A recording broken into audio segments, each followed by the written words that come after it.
যারা এতিমকে ভালোবাসে আল্লাহ তাদেরকে ভালোবাসে। এবং আল্লাহর হাবিব সাল্লাল্লাহু আলাইহি ওয়াসাল্লাম বলতেন, আনা ওয়া কাফিলুল ইয়াতীমি ফিল জান্নাতি কাহাতাইন, আমি এবং এতিমের রক্ষণাবেক্ষণকারী এইভাবে প্রতিবেশীর মতো জান্নাতে থাকব। এই দুই আঙ্গুলের মাঝে যেমনি গ্যাপ নাই, আমার আর এতিমের রক্ষণাবেক্ষণকারী তার বাড়ির মাঝখানে কোনো গ্যাপ থাকবে না জান্নাতে। We will be neighbour in paradise. জান্নাতে এরকম আমরা কাছাকাছি থাকবো। আল্লাহু আকবার পড়েন। তাহলে এতিমের রক্ষণাবেক্ষণকারীকে আল্লাহ তাআলা ভালোবাসেন। যারা এতিমকে পছন্দ করে না, এতিমকে তাড়িয়ে দেয়, তাদেরকে আল্লাহ পছন্দ করেন। আল্লাহ তাআলা বলেন, আরাআইতাল্লাযী ইউকাযযিবু বিদ্দীন ফাযালিকাল্লাযী ইয়াদুউল ইয়াতীম। যারা আখিরাতকে অবিশ্বাস করে তারাই এতিমকে ঘাড় ধাক্কা দিয়ে তাড়িয়ে দেয়। কোনো বিশ্বাসী কখনো এতিমের সাথে খারাপ আচরণ করে না। আপনাদের যাদের মন শক্ত, অনেকের চোখ দিয়ে পানি নামে না। আমার এক আত্মীয় আছে, খুব আল্লাহওয়ালা। আমার জীবনে এত আল্লাহওয়ালা আমি দেখি নাই, কিন্তু ওনার চোখ দিয়ে পানি নামে না।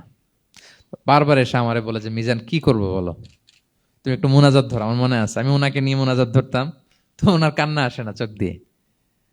এত আল্লাহওয়ালা, খুব ভালো মানুষ, কিন্তু চোখ দিয়ে পানি নামে না। এটা অনেকের হয়, নানা কারণে হয়। তো আল্লাহর হাবিব সাল্লাল্লাহু আলাইহি ওয়াসাল্লাম বলেছেন, কারো যদি চোখ দিয়ে পানি না নামে বা হৃদয় নরম না হয়, তারা যেন এতিমের মাথায় হাত বুলিয়ে দেয়। এক সাহাবী এসে বলেন, ইয়া রাসূলুল্লাহ, আমার হৃদয়টা বড় শক্ত, হৃদয় নরম হয় না। রাসূল সাল্লাল্লাহু আলাইহি ওয়াসাল্লাম বললেন, তাই? আতুহিব্বু আন ইয়ালিনা কলবুক, তুমি কি চাও তোমার হৃদয় নরম হোক, ওয়া তুদরাকা হাজাতুক, এবং তোমার আশা পূরণ হোক? তিনি বললেন, হ্যাঁ। তখন রাসূল সাল্লাল্লাহু আলাইহি ওয়াসাল্লাম বললেন, ইরহামিল ইয়াতীম, এতিমের উপর রহম করো। ওয়ামসা আলা রাসি, এতিমের মাথায় হাত বুলিয়ে দাও। ওয়া আতইমহু মিন তুআমিক, তোমার খাবার এতিমকে খাওয়াও।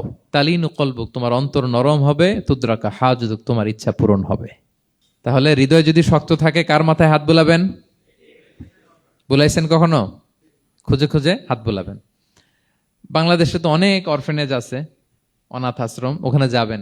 সুযোগ হলে একদিন যে একটু লাঞ্চ করলেন ওদের সাথে বসে, ডিনার করলেন, একসাথে খেলেন, ওদের মাথায় হাত বুলিয়ে দিলেন, সাধ্যমতো কিছু উপহার হাতে তুলে দিলেন, আপনার ইচ্ছা পূরণ হবে আর আপনার হৃদয় নরম হবে ইনশাআল্লাহ। আর এতিমকে আদর করা মানে নবী সাল্লাল্লাহু আলাইহি ওয়াসাল্লামের প্রতি ভালোবাসা দেখানো। কারণ আমার নবী এতিম হয়ে বড় হয়েছেন। এতিমের প্রতি ভালোবাসা প্রকারান্তরে নবী সাল্লাল্লাহু আলাইহি ওয়াসাল্লামের প্রতি ভালোবাসা দেখানো হয়, কারণ আমার নবী এতিম হয়ে বড় হয়েছেন। সুবহানাল্লাহ। কিন্তু তার বিপরীতে আমরা সমাজে কি দেখি? এতিমের মাথায় হাত বুলানো তো দূরের কথা, এতিমের সম্পদও খেয়ে ফেলে অনেকে। হ্যাঁ, এরকম আছে না? এতিমের সম্পদ দেদারসে গিলতেছে। কি যে আমাদের চিন্তাধারা! দেখবেন, যে লোকটা এতিমের সম্পদ গিলে, ওরা রোজা অবস্থায় এক ঢোক পানি গিলাতে পারবেন কিনা দেখেন। যে বলেন একটু পানি খান তো, খাবে না কেন? হারাম। তো ওই হারাম কিন্তু গিলতেছে ইচ্ছা মতো। রোজা অবস্থায় এক ফোঁটা আপনি পানি গিলাতে পারবেন না এরে, কেন? হারাম।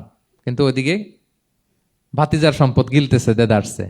আল্লাহ বলেন, এটা ভাতিজার সম্পদ না, এটা তুমি জাহান্নামের আগুন পেটে ঢুকাচ্ছ। ইন্নাল্লাযীনা ইয়াকুলুনা আমওয়ালাল ইয়াতামা যুলমান ইন্নামা ইয়াকুলুনা ফি বুতুনিহিম নারা ওয়া সায়াসলাউনা সাঈরা। যারা এতিমের সম্পদ খায়, এটা সম্পদ না, এটা জাহান্নামের আগুন তুমি পেটে ঢুকাচ্ছ। সো এতিমের প্রতি যেন আমরা নমনীয় হই, তাদের মাথায় হাত বুলাই, তাদের জন্য খরচ করি, তাদের প্রতি যেন আমরা দয়াদ্র হই।